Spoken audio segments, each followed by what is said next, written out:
Eu gostaria de chamar minha querida a rainha da microbiota, Maria do Carmo, não forçando tanto a voz, só de leve, o Barbucci vai poder complementar em algumas coisas, mas assim, a gente pôde observar desde a vasta expressão que houve na apresentação de tópicos para doença inflamatória intestinal, a pesquisa de base sobre a microbiota, e você vem nos retratando isso a cada ano, chamando a atenção da importância da microbiota. A gente ultrapassou nos últimos 2 anos com o conceito da psicobiótico, o psicobiótico trazendo a melhora na ansiedade, melhora realmente no estado do humor, melhora na náuseas, no vômito. Então, hoje a gente consegue também individualizar o nosso tratamento com aquela cepa. Então, a cepa bem elaborada, de uma boa origem, e a gente consegue cada vez mais direcionar. E isso vai ser a nossa rotina, né, professora? Foi aquilo que a gente viu lá. Fale um pouquinho para a gente. Com certeza, Fábio. A gente viu o DDW, como todos os grandes eventos da gastrologia, se dedicam hoje grande parte de suas pesquisas, né, a gente, a apresentação delas da microbiota, seja a microbiota gástrica, a microbiota intestinal, e a sua relação com inúmeras doenças, não só digestivas, como próprias doenças extradigestivas. Galvão falou da obesidade, é um dos temas mais estudados em relação à microbiota, não só a obesidade, a NASH, a esteatohepatite não alcoólica, enfim, todo um conceito de um padrão de microbiota muito específico em cada uma das doenças onde ela é pesquisada. Um dos tópicos muito discutidos, inclusive um deles com uma professora que se dedica basicamente a isso, ela é de Hong Kong, ela falando então das suas pesquisas no câncer de colo, fantástico, assim, todas as evidências, inclusive mostrando diferenças do padrão da microbiota, desde o adenoma, ou seja, hoje se busca talvez a prevenção de familiares, por exemplo, desde a fase de pólipos benignos, adenomatosos, ou displasia leve, onde já se vê uma microbiota alterada em relação àqueles que não têm o adenoma, muito antes do câncer. Então, ela apresentou, ela foi uma conferência, na verdade, apresentou todo o seu trabalho, essas evidências, e isso a gente vê, talvez de forma mais, com evidências mais fortes na literatura, com câncer de colo, mas a gente vê no hepatocarcinoma, o câncer gástrico, hoje uma mudança do paradigma, onde o H. pylori não está sozinho, ele chega no estômago, onde encontra uma microbiota. Nós que achávamos que o H. pylori era um superpoderoso por conseguir habitar um ambiente tão ácido como é do estômago humano, e ele vive lá nas camadas menos ácidas, isso tudo é verdade, mas lá ele encontra uma microbiota que se adaptou ao ambiente gástrico mais ácido, são bactérias específicas ou micro-organismos específicos que conseguem ali viver. E se sabe que a partir do momento, por exemplo, que o H. pylori chega, ocorre uma alteração, a gente pode chamar de uma disbiose em maior ou menor grau, e que talvez isso hoje se aceita que é possível que muitos micro-organismos participem junto com a H. pylori da carcinogênese gástrica, ou seja, um novo paradigma da carcinogênese gástrica, do câncer de colo, do hepatocarcinoma.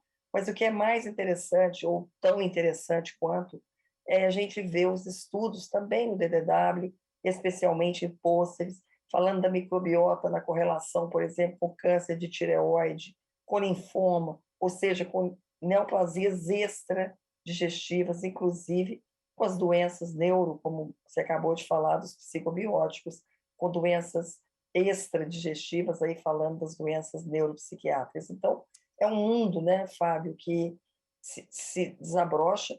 Eu tenho praticamente certeza que será um prêmio Nobel muito em breve, a microbiota, essa revolução dos nossos conhecimentos em relação à microbiota, e isso ficou muito claro nesse DDW, onde foram inúmeras as palestras e dezenas de trabalhos, de pesquisas relacionados a todas, praticamente a todas as áreas da gastroenterologia, das doenças funcionais, inflamatórias, como você citou, neoplásicas. Então, é um mundo que a gente vai junto, reconhecendo essas mudanças, mas que na prática, para o nosso dia a dia, para o gastroenterologia que está conosco, ainda não temos como mudar tanto, porque se busca hoje quase que a prevenção, como a gente viu no DDW, em alguns estudos de Clostridioides difficile, em pacientes com recidiva muito frequente da colite pseudomembranosa,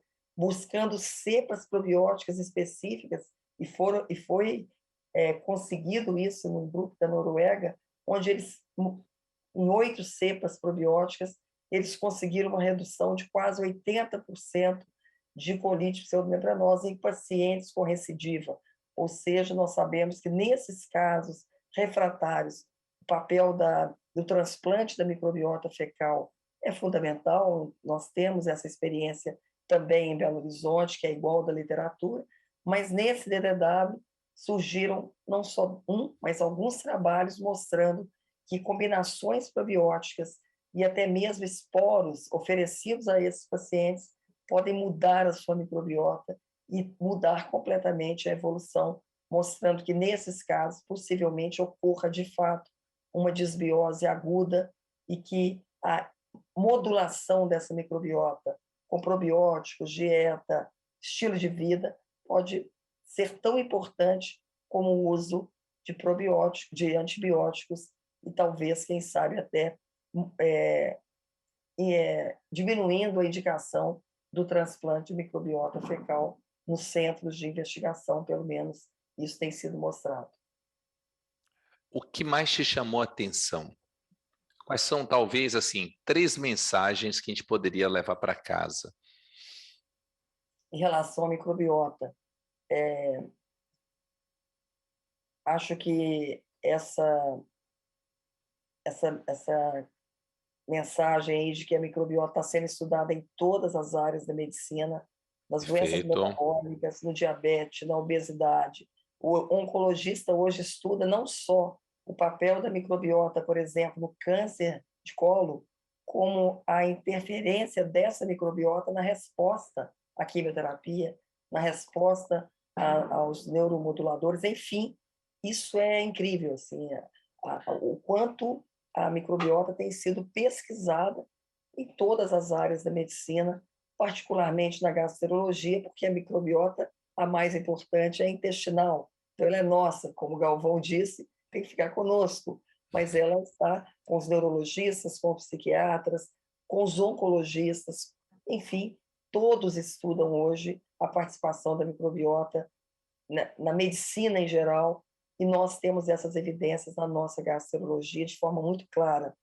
Na síndrome do intestino irritável, uma mensagem interessante, o Barbucci falou dos guidelines. Então, na prática, talvez a gente ainda não tenha isso tão definido, como já comentamos, mas vários estudos mostrando a busca por cepas específicas, talvez diferentes, na forma com constipação, não seja igual na forma com diarreia, na forma com distensão. São padrões de microbiota que precisam ser reconhecidos para que a gente possa, de fato, modular essas microbiotas de cada subtipo de doença de forma muito específica. Então, eu acho que uma mensagem que fica é que a busca hoje é por probióticos, cepas probióticas cada vez mais específicas e que possam, de fato, modular favoravelmente a microbiota de forma específica.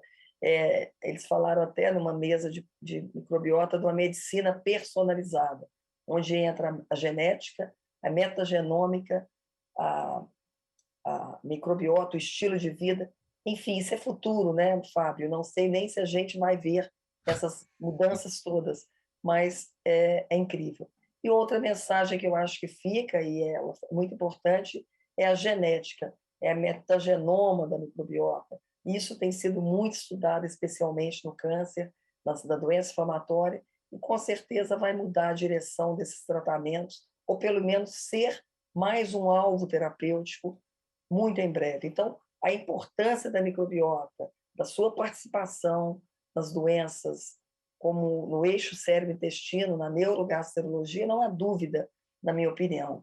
A modulação é que, de forma muito específica, ela vai ser modificada ao longo desses próximos anos, com reconhecimento de microbiotas específicas em cada uma das doenças específicas. Eu acho que, em suma, a gente traz essas mensagens, mas gravamos alguns vídeos, como você disse, específicos da doença inflamatória, no Clostridioides difficile, no intestino irritável, no transplante fecal, e os nossos colegas poderão visualizar aí na FAD, no quintal da APSEM, essas mensagens mais específicas, com mais detalhamento do melhor do DDW. Pelo menos, como eu disse, é impossível falar aqui do melhor do DDW, visto inúmeros trabalhos, mas pelo menos aqueles que me chamaram mais a atenção.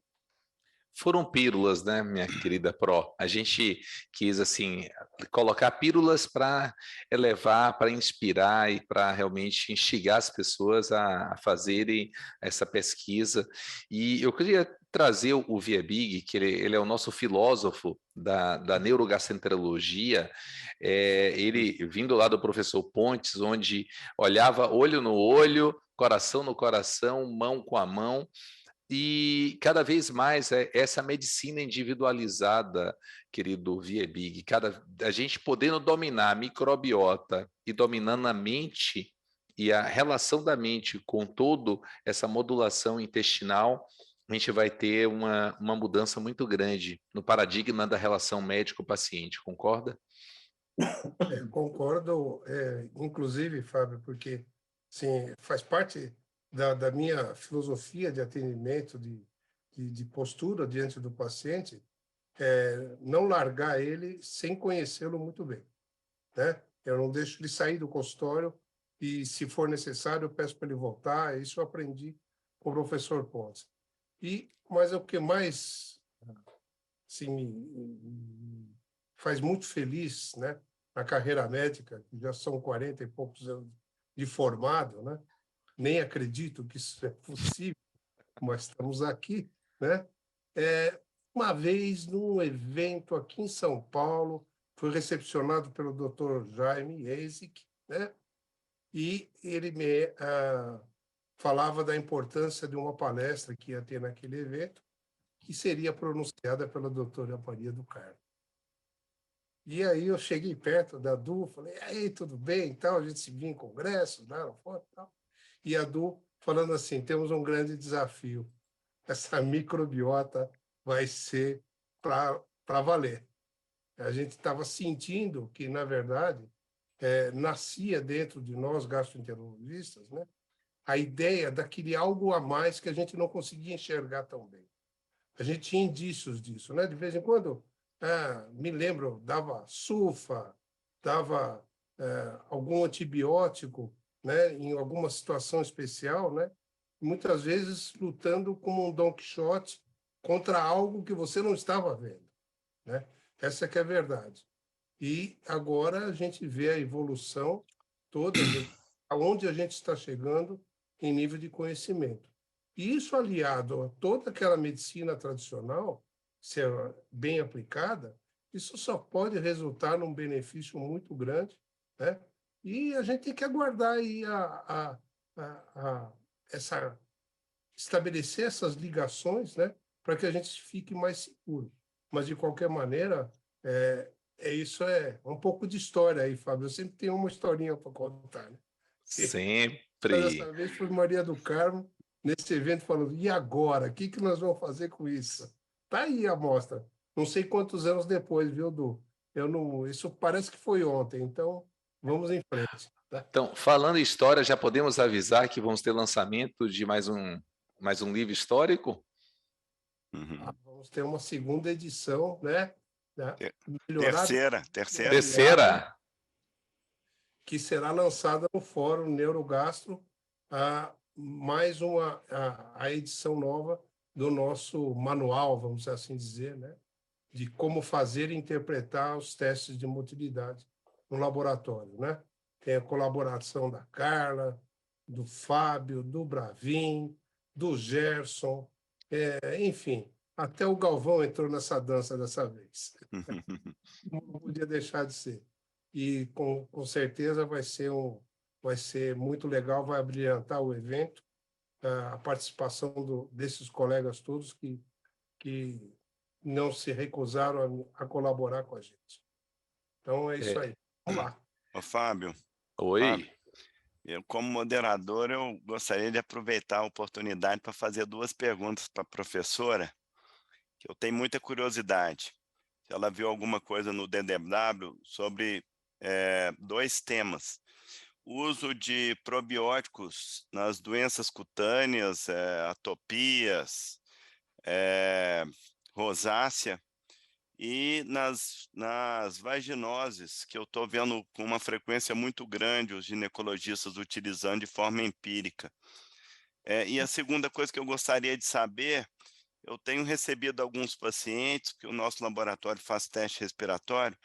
Professor, doutor, eu gostaria de saber como que eu fico sabendo se eu tenho supercrescimento fúngico, porque eu já fui pesquisado sobre supercrescimento bacteriano e eu não tenho.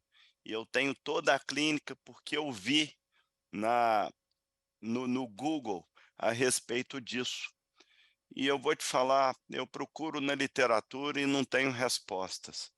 Como é que você vê essa história do supercrescimento fúngico e se você viu alguma coisa lá no DDW? Obrigado, professor. Obrigada a você, Maurício. Começando dessa pergunta, nós sabemos que a microbiota, a gente fala de bactéria porque começou realmente a reconhecer o mundo foi o bacteriano, mas sabemos dos vírus, dos fungos, de arqueias, de protistas, enfim, trilhões e trilhões de micro-organismos que nos habitam. Então, é possível que a gente possa ter realmente desbioses específicas do viroma, do micoma, que são os fungos. Mas, na verdade, a literatura é muito pobre, praticamente inexistente em relação ao supercrescimento fúngico. A gente tem um ou outro trabalho, acho precoce, a gente não tem como fazer esse diagnóstico. E em casos muito selecionados, Maurício, por exemplo, eu tratei um pai de um colega que ficou internado no Hospital Felício Roxo durante vários meses, tomou inúmeros medicamentos e uma diarreia persistente, sem ser clostrídio, e ele melhorou muito com o tratamento antifúngico.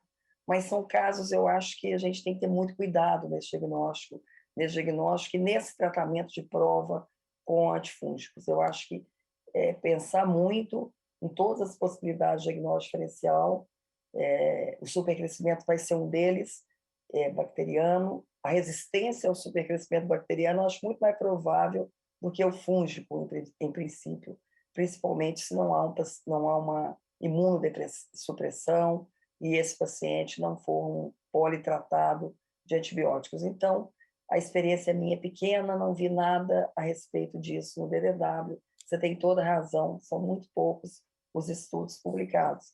Barbucci pode falar também se ele tem experiência nesse tema. Em relação à microbiota vaginal, cutânea, urinária, né? Os urologistas têm também usado aí nas infecções urinárias, cistite, repetição. Como eu disse, é um mundo, né? Então, mas é a mesma coisa, Maurício. Ainda não conhecemos, na verdade, talvez mais uma mensagem, Fábio. Não se conhece o microbioma normal ainda. Ele não é único. Então, os tipos de microbioma normais de cada superfície da pele, da vagina humana, enfim, isso vai sendo reconhecido cada vez mais, com certeza, mas são milhões de pessoas, né, no mundo. Então, é difícil ainda a gente indicar, mas cada vez mais se sabe da desbiose da microbiota vaginal, por exemplo, nas candidias, nas vaginoses, você tem toda a razão, e nas doenças dermatológicas tem sido muito estudado também. Teve um trabalho muito interessante, doença inflamatória, que foi feito na China e nos Estados Unidos, então ele foi muito cêntrico, em mulheres grávidas, estudando a microbiota delas, tanto na China como nos Estados Unidos, em pacientes com doença de Crohn, retocolite e grávidas sem doença digestiva, sem doença inflamatória.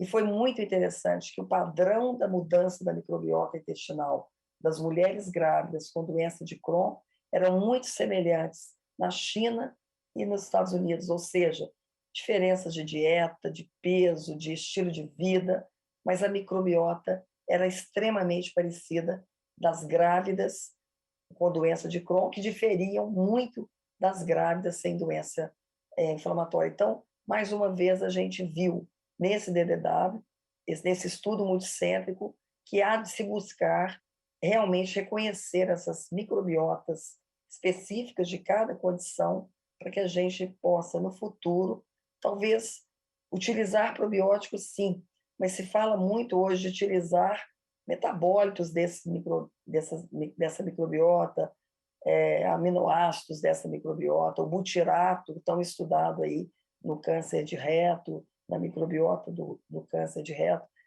Então, eu acho que o mundo dessa microbiota vaginal, urinária, pele, ela faz parte também desse mundo desconhecido que a gente ainda tem, igual ao nosso, que a gente modular vai ser um caminho, mas a gente não tem ainda exatamente como, com cepas tão específicas para cada uma dessas condições.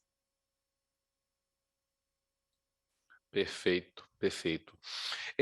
Vamos, só para a gente poder fechar a noite, já temos só 10 minutos, assim, um tema me chamou muita atenção sobre a doença do refluxo. A professora Rena, lá da Califórnia, trouxe assim para a gente de como nós podemos pensar na abordagem diferenciada ou individualizada para a doença do refluxo. E ela nos trouxe assim, um resumo que não devemos colocar todos os nossos pacientes no mesmo balde. E quando aquele paciente não responde ao IBP, a gente tem que ter, primeiro, a divisão em um lado da mão. Aquele paciente tem o diagnóstico da doença do refluxo, aquele paciente não tem o diagnóstico da doença do refluxo. Quando esse paciente tem o diagnóstico da doença do refluxo, a primeira coisa deve ser perguntada: esse realmente paciente está tomando a medicação adequadamente? Esse paciente está com a suficiência no seu tratamento? Então, esse paciente precisa ser adicionado algo na vida prática dele.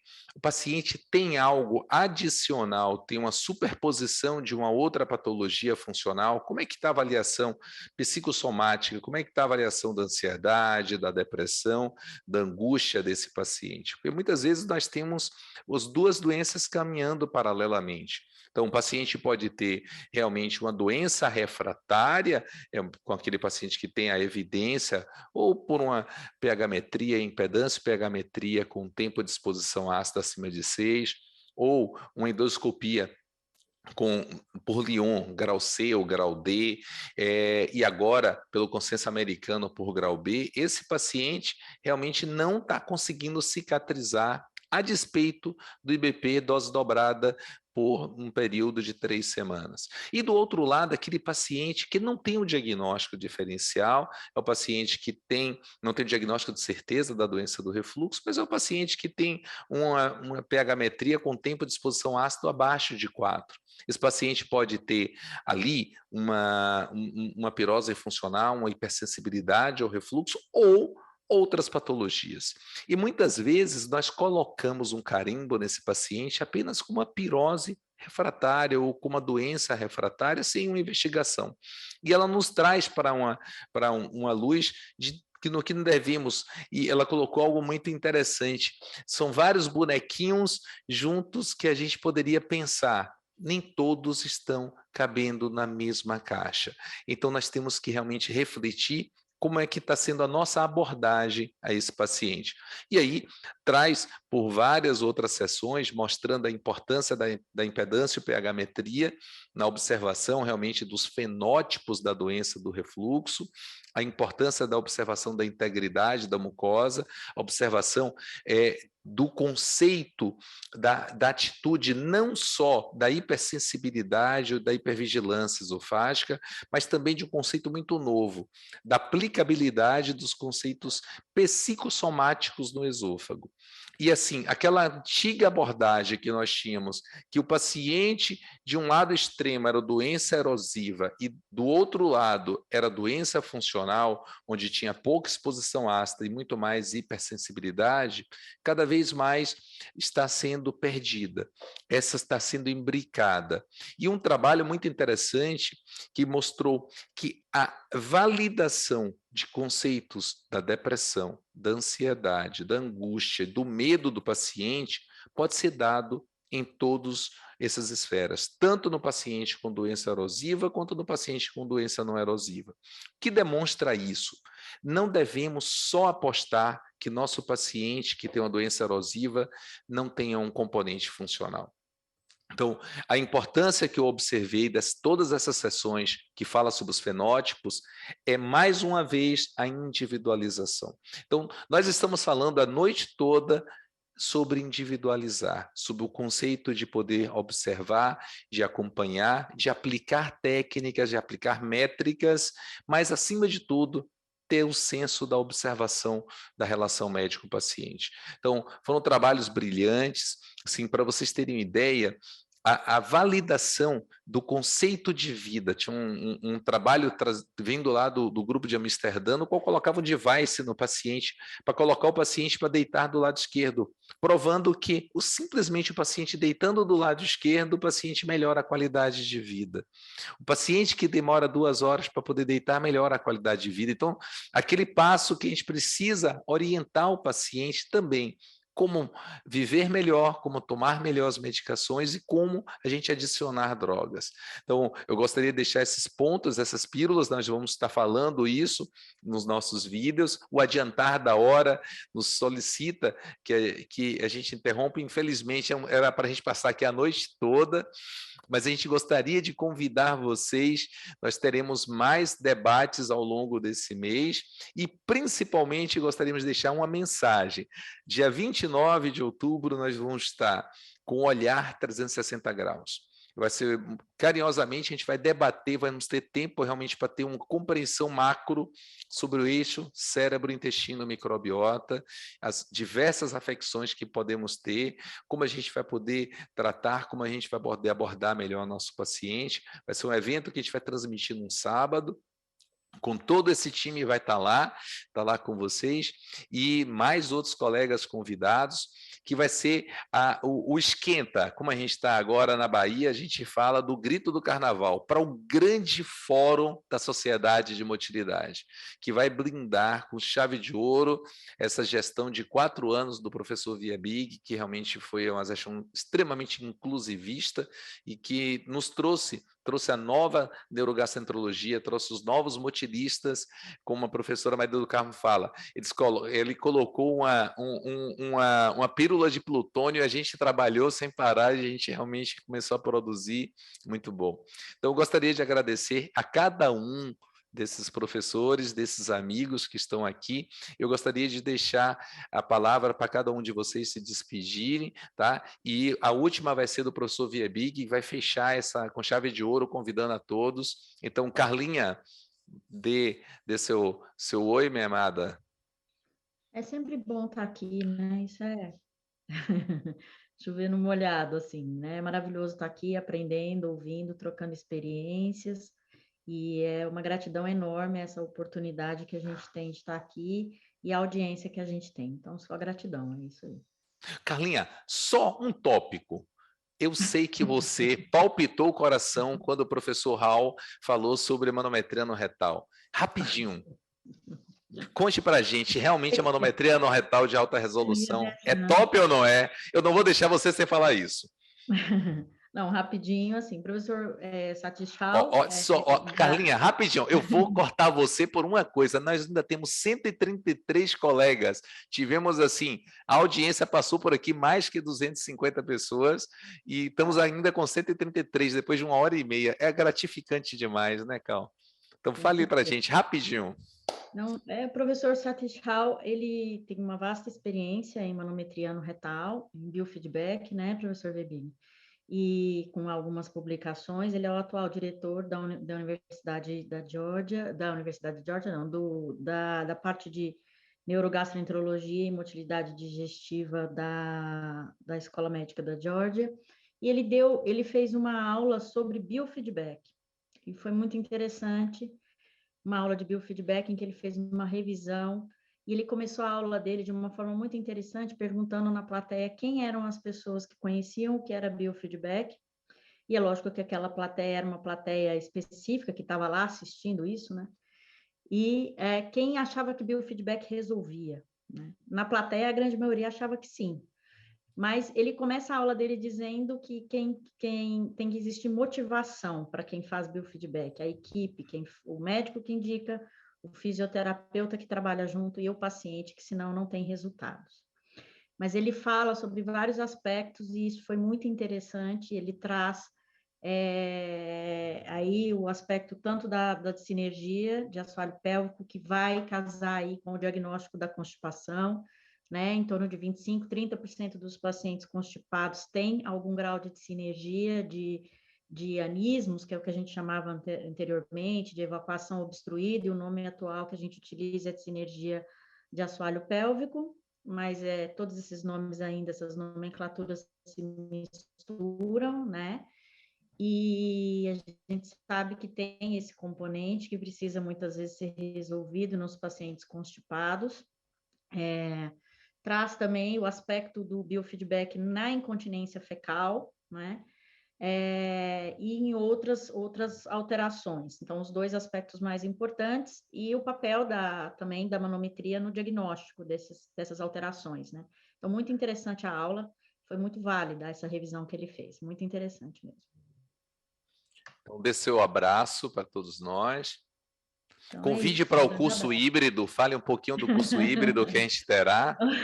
Agora, sim, vamos ter aí o nosso curso aí, né, na Grande Feira de Santana, no serviço da Gastros, o curso híbrido aí de manometria esofágica de alta resolução, com 2 hands-on, ao vivo aí, para quem tiver online vai poder ver os exames acontecendo, transmissão ao vivo, e quem tiver presente, botando a mão na massa junto com a gente aí, fazendo os exames para os nossos pacientes aí de Feira de Santana, selecionados por você, que vão ser beneficiados aí com esses exames aí de altíssimo nível, que é o que a gente vai fazer.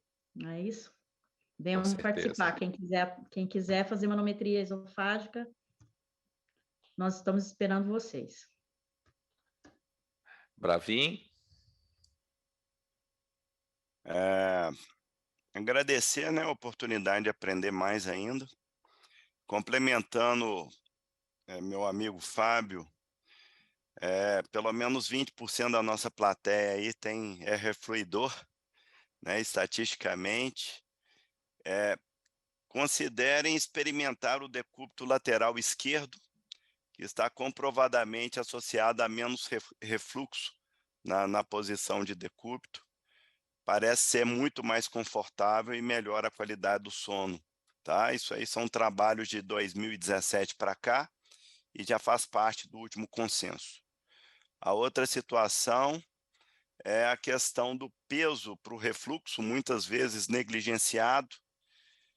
Já é consenso que estimular a perda de 10% do peso nos pacientes refluidores com sobrepeso pode curar a doença do refluxo. Curar entre aspas, né? Se o paciente retorna o peso, é esperado que retorne a intensidade do refluxo, né? E volte a ter sintoma. Não negligencie essas duas coisas. Qualidade do sono e perda de peso, que inclusive evita doença metabólica, diabetes, outras coisas, né? Então é isso, é o recado também para complementar o Fábio. Agradecer, estaremos juntos em feira, estaremos juntos em São Paulo e estaremos juntos no SBAD também, para usufruir aí praticamente 3 anos sem eventos presenciais. Muito Com obrigado. certeza. Professora Maria do Carmo.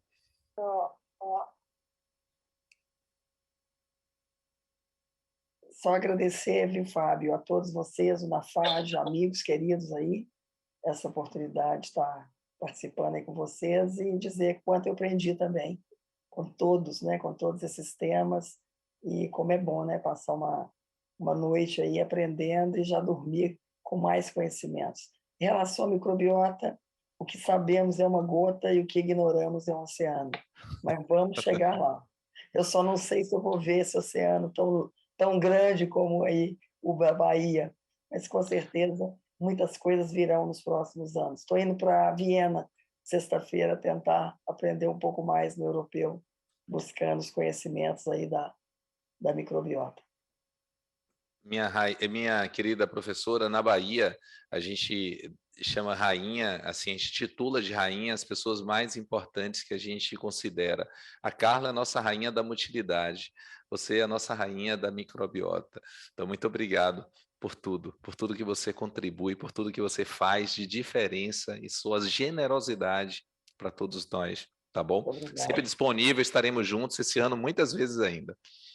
Deus quiser. Querido Barbucci, meu palmeirense predileto. Bom, eu gostaria de agradecer o convite, é sempre um grande prazer, uma grande honra estar em companhia tão fantástica de vocês. Com certeza aprendi bastante, como espero que os espectadores também tenham aproveitado essa nossa 1h30 de discussão. E muito obrigado e a gente se vê por aí. Um grande abraço a todos aí. Forte abraço, daqui uns dias estaremos juntos mais vezes esse ano também, meu querido. Vitório está por aí? Enquanto o Vitório estiver voltando, Vitório, oi, representando a nossa querida APSEM, o departamento científico da APSEM, que realmente durante esses 3 anos tem nos blindado com a marca do chamado Vitório. Vitório é o diretor médico que trabalha junto conosco em toda a elaboração, toda essa configuração desse modelo da Neurogastro. Então, muito obrigado, Vitório, por todo o empenho, tá bom? Por favor, querido. imagina, eu que agradeço aqui. Eu tive o prazer, né, de acompanhar vocês já por esse tempo e também aprendo sempre, aprendo a cada reunião. Muito obrigado. Um forte abraço, querido. Até daqui a alguns dias. Mestre Galvão, falando um pouco desses 20 anos na FAD. É isso aí. 20 anos já, né? Você precisava me entregar, né? Mas tudo bem, tô botando Mas assim, ideia brilhante essa do DDW, que assim, se alguém que está ouvindo a gente, já foi no DDW, sabe que é uma experiência inebriante. Você fica meio perdido, você fica meio tonto, é tanta coisa para ver, é tanto que quem realmente já vai constantemente ao DDW, 2 meses antes já está estudando onde você quer ir. E às vezes você quer ir numa sessão e lá vai lá e está cheio. Então, essas pérolas, essas pílulas são muito boas para a gente mostrar na visão de um expert no assunto, o que ele achou de novo disso aí. Então, achei fantástica. Eu acho que quem viu a gente vai aproveitar muito. Beleza. Um forte abraço, querido. Mestre Viebig, você fecha a noite. Amigos, muito obrigado por todo esse companheirismo. Nos veremos em feira, com transmissão, como Carlinha falou, vai ser super interação no primeiro curso híbrido nosso. Alguns que estarão de casa, Galvão vai estar pelo mundo e comandando a máquina de treinamento virtual, é um laboratório híbrido. Então, o aluno que estiver de casa vai poder comandar a máquina daqui, Galvão de longe vai poder dar esporro na gente, Viebig vai poder estar lá também, se ele quiser entrar aqui um pouquinho então, na máquina, ficar, ele só não vai poder só degustar da comida boa de feira, como os meninos que vão estar aqui. A gente vai ter a visita da mais nova integrante do NAFAD de treinamento, que é a querida Eltia, que vai estar, viu, Galvão? A Eltia já vai estar treinando, já vai ser mais uma das instrutoras nossas, então seja bem-vinda, Eltia. Então, por favor, querido, fale do nosso fórum. Um forte abraço, boa noite, você fecha. Muito obrigado mais uma vez aos colegas, inclusive, pela qualidade de informação, qualidade de filtragem, né, do que é importante e as mensagens que a gente está levando dessa reunião, né? Esperamos que a maioria dos mostilistas possa se dispor a vir a São Paulo para comparecer ao Fórum Neurogastro. A programação é maravilhosa. Sinceramente, nós conseguimos reunir um time de primeira, são mais de 60 palestrantes, amigos, né, e que vêm nos oferecer a informação super atual de todos os aspectos envolvidos com a neurogastroenterologia, desde o aspecto de fisiopatologia, mas também aspectos práticos, né? A gente está procurando cercar todas as possibilidades, inclusive com o simpósio de neurogastropediatria associado, um de enfermagem e utilidade digestiva, ou seja, a gente está procurando deixar um legado de discussão, né? Um ponto de partida para que essa reunião se faça a cada 2 anos, né? Como forma de cada vez mais mostrar a importância do que é a atividade da neurogastroenterologia em todos os segmentos, tá? Eu agradeço mais uma vez a oportunidade de estar aqui, tá, Fabinho? Contem comigo sempre, tá? E vamos em frente lá. Estamos super animados para o nosso fórum. Tá bom? Boa noite. Um abraço, pessoal. Boa noite. Um abraço a todos.